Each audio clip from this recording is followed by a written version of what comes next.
May mga taong ginagawa ang ganitong bagay. Nasa isang high voltage power station sila. Isang lugar na delikado na nga at nandoon sila nagpapalabas ng apoy sa hangin na parang wala lang. Ano kaya ang ginagawa nila? Bakit pa kailangan gumamit ng flamethrower para dito? Ang totoo, nagsasagawa sila ng testing para sa electrical leaks. Kapag may tumatagas na high voltage electricity, ito'y nag-ionize ng hangin na naglilikha ng isang invisible discharge. Hindi ito nakikita o nararamdaman. Pero ito'y may seryosong panganib sa kaligtasan ng power grid. Dito pumapasok ang flamethrower bilang isang sensitibong kasangkapan na maaaring tumugon kahit sa pinakamaliit na pagbabago sa kuryente. Narito kung paano ito gumagana. Sa normal na kondisyon, ang apoy ay nasusunog ng steady at pataas. Pero kapag may kuryente sa hangin, ang apoy ay magsisimulang mag-react. Isang eksperimento ang isinagawa kung saan inilagay ang kandila sa pagitan ng dalawang high voltage metal plates. Ano ang nangyari? Ang apoy ay nagsimulang mag-sway pabalik-balik at habang lumalapit ang plates, mas mabilis na nagwa-waver ang apoy hanggang sa tuluyang mamatay. Ginagamit ng mga electricians ang technique na ito para mag-check ng leaks. Kapag nagsimulang mag-flicker o bumaluktot ang apoy ng hindi normal, ito'y senyales na may delikadong electrical leak sa paligid. Maligayang pagdating sa Bangladesh. Dito, ang mga manggagawa ay humahawak ng metal fencing na bagong mula sa isang heating chamber at itinatapon ito sa pintura na nakakalat sa lupa. Kapag natunaw at tumigas ang pintura, dumikit ito sa ibabaw ng metal. Ang ginagawa nila ay isang proseso na katulad ng powder coating. Sa karaniwang fluidized bed powder coating setup, may gas na ibinubuga sa ilalim ng isang lalagyan na nagiging sanhi upang magmukhang kumukulo ang pulbos. Kinukuha ng mga manggagawa ang mga preheated na metal at inilulubog sa pulbos na pantay na bumabalot sa ibabaw nito. Sa eksenang ito ng wildfire, kapansin-pansin na hindi gumagamit ng tubig ang mga bumbero upang apulahin ang apoy. Sa halip, sinasadya nilang magsunog ng kontroladong apoy sa mga damuhan at kahit magpaputok ng flare sa nasusunog na kagubatan. Ang tila kabaligtarang teknikong ito ay isang estratehikong pamamaraan ng pag-apula ng apoy na may layuning kontrolin at sa huli ay patayin ang malaking wildfire. Kapag ang wildfire ay masyadong mabilis, madalas na hindi epektibo ang simpleng pagwisik ng tubig dahil sa bilis ng pagkalat ng apoy.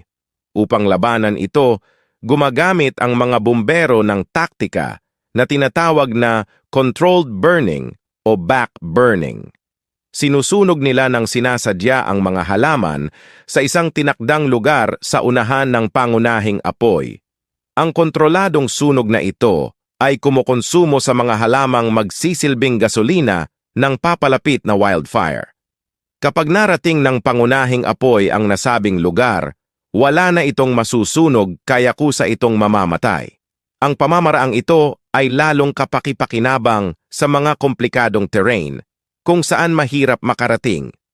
Ang mga bumbero ay minsan gumagamit ng mga helicopter upang pasimulan ang mga kontroladong sunog mula sa himpapawid. Bukod sa paggamit ng apoy para labanan ng apoy, may mga rehiyon din na gumagamit ng fire retardants. Ang pulang likido na nakikita mong ini-spray mula sa mga eroplano sa mga video ay pinaghalong tubig at kemikal na nagpapabagal sa pagkalat ng apoy at nagpapababa ng tindi nito. Ang magandang babae sa harap natin ay hindi nag-aaksaya ng oras. Ginagamit niya ang lahat ng kanyang lakas para paulit-ulit na itulak ang umuugoy na troso at paulit-ulit itong ibinabangga sa isang napakalaking poste na gawa rin sa kahoy. Sa prosesong ito, kung titingnan mong mabuti, mapapansin mo ang isa pang babaeng manggagawa sa kanyang tabi na humihila ng lubid para tumulong. Alam mo ba kung ano talaga ang ginagawa nila? Sa katunayan, ito ay isa sa mga pinakatradisyonal na sinaunang paraan ng pagkuha ng langis sa ating bansa. Ang mga butil ay pantay-pantay na ikinakalat sa gilingan na bato pagkatapos ay dinidikdik hanggang maging pulbos. Ang pulbos ay hinahalo sa tuyong dayami at ibinabalot bilang bilugang cake na inilalagay sa oil press. Sa pamamagitan ng mahusay na teknik, ang manggagawa ay tuloy-tuloy na itinutulak ang troso upang paulit-ulit na tumama.